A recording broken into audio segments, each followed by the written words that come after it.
संतोष कुशवाहा जी का कोई जनाधार नहीं है। अब इसी तरह से वो साजिश करते रहते हैं और रहे हैं कि थोड़ी सा वोट इनका इनकम्बेंसी के कारण ये व्यक्तिगत रूप से इनकी हार हुई है। जदयू के पूर्व प्रदेश महासचिव जितेंद्र यादव ने शनिवार को अपने शिवनगर खुशकीबाग स्थित आवास पर प्रेस कॉन्फ्रेंस का आयोजन कर पार्टी द्वारा उन्हें निष्कासित किए जाने पर अपनी बात रखी। कहा कि पार्टी के आदेश को मैं स्वीकार करता हूं, लेकिन मैं अपना नेता और अभिभावक बिहार के मुख्यमंत्री नीतीश कुमार को मानता हूं, इसलिए मैं पर्दे के पीछे के सच और साजिश को उनके सामने रखूंगा और उनका जो भी निर्णय होगा मुझे मान्य होगा। उन्होंने कहा कि मुझे दुख इस बात का है कि जिस पार्टी के लिए मैंने 10 वर्षों तक अपना खून पसीना बहाया और रातों रात दिन एक कर दिया, उसने निष्कासन के फैसले से पहले मेरे पक्ष भी जानना उचित नहीं समझा। श्री यादव ने कहा कि मेरा सीधा आरोप है कि इस पूरी साजिश के पीछे पार्टी के लोकसभा प्रत्याशी संतोष कुशवाहा जिम्मेदार हैं, जिन्होंने अपने हार का ठीकरा मेरे सर फोड़ दिया, जबकि अपनी हार के लिए वे खुद जिम्मेदार हैं और वे एक नाकाम जनप्रतिनिधि साबित हुए। दरअसल बीते 10 सालों तक संतोष कुशवाहा जनता से दूर रहे और केवल ठेकेदारी करते रहे। श्री यादव ने कहा कि मैं नामांकन के समय से लेकर चुनाव तक उनके पक्ष में लगातार काम करता रहा। चुनाव के दौरान संतोष कुशवाहा द्वारा मेरा लगातार उपेक्षा एवं अपमानित किया गया, बावजूद मैं उनके पक्ष में प्रचार करता रहा। प्रधानमंत्री नरेंद्र मोदी की सभा में मेरी धर्मपत्नी सह पूर्णिया की महापौर विभा कुमारी ने भी मंच से संबोधन में संतोष कुशवाहा को जिताने का आग्रह करती रही।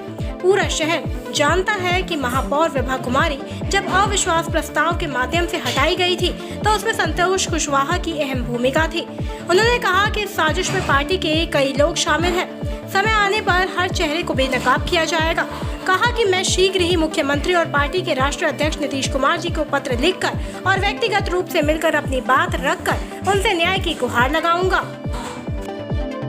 बताया जाए सर, क्या कुछ कहना चाह रहे? आज प्रेस कॉन्फ्रेंस का आयोजन इसलिए कर रहा हूं कि जैसा आप लोग सभी जानते हैं कि मुझे मेरी पार्टी जेडीयू से 6 वर्षों के लिए पार्टी विरोधी गतिविधि के लिए निकाला गया है, निलंबित कर दिया गया है।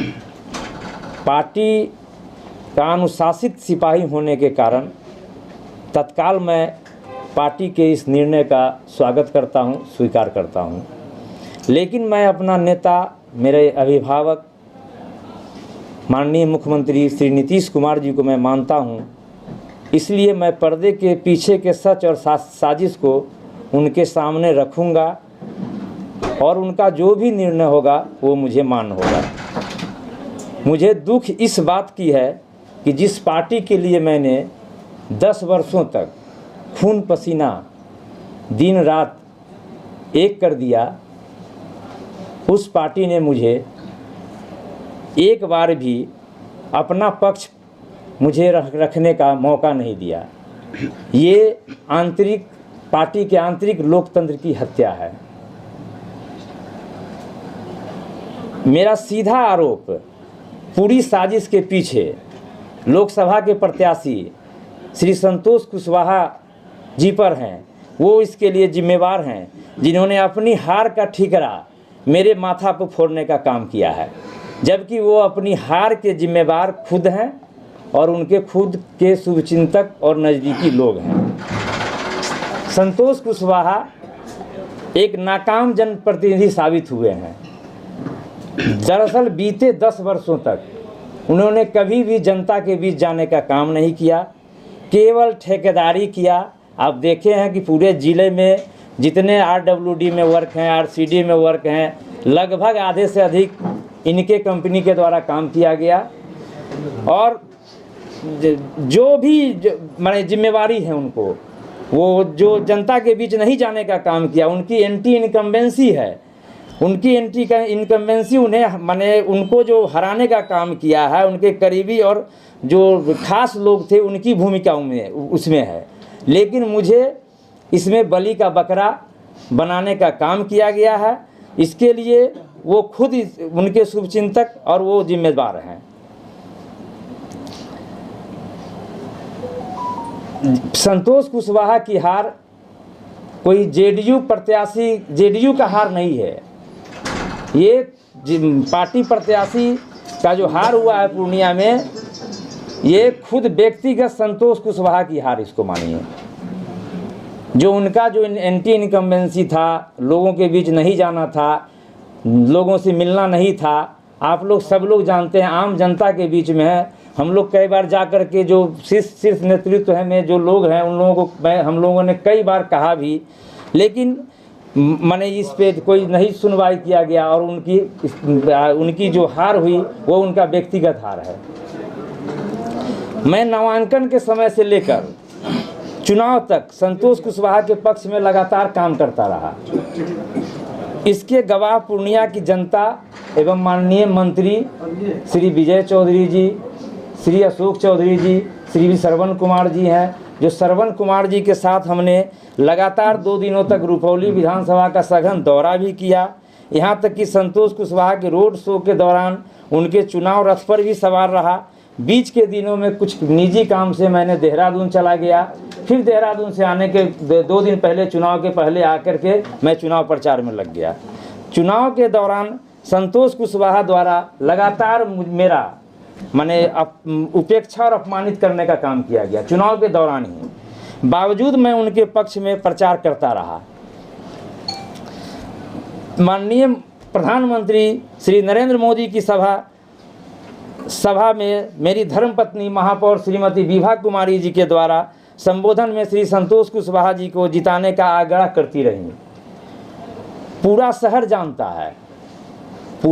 जानता है कि महापौर का जो चुनाव, जो अविश्वास, जो पूरा शहर जानता है, महापौर श्रीमती विभा कुमारी जी जब अविश्वास प्रस्ताव लगा के उनको हटाया गया था तो उसमें श्री संतोष कुशवाहा जी का अहम रोल था, अहम भूमिका थी। और 2022 में फिर से जब महापौर विभा कुमारी जब चुनाव लड़ रही थी, हमारी धर्मपत्नी, तो इन लोगों के द्वारा, इनके पूरे परिवार के द्वारा, इनके पूरे शुभचिंतक के द्वारा पूरी ताकत से खुलेआम विरोध किया, ये पूरा शहर जानता है। लेकिन वो हराने का प्रयास किया, लेकिन वो अपने हराने में वो सफल नहीं हो पाए। वो ये संतोष कुशवाहा का इतिहास रहा है कि वो जब किसी को हराने का प्रयास करते हैं वो प्रत्याशी की जीत होती है, वो जिनको भी जिताने का प्रयास करते हैं उनकी हार होती है। ये उनका पूरा इतिहास है, आप देख लीजिए। दरअसल श्री संतोष कुशवाहा और महापौर श्रीमती संतोष कुशवाहा को मेरा और महापौर श्रीमती विभा कुमारी के बढ़ते लोकप्रियता से उनको खतरा महसूस होता है। अपनी जो राजनीति खतरा है, उनको लगता है कि राजनीति में ये आगे बढ़ेगा तो हमको राजनीति में दिक्कत होगी, ये उनको हमेशा लगा हुआ रहता है। इसलिए वो अपनी जो है हार का माने इसलिए अपनी हार की आड़ में पार्टी के प्रदेश के नेतृत्व को दिग्भ्रमित करके मुझे पार्टी से निष्कासित कराया गया है।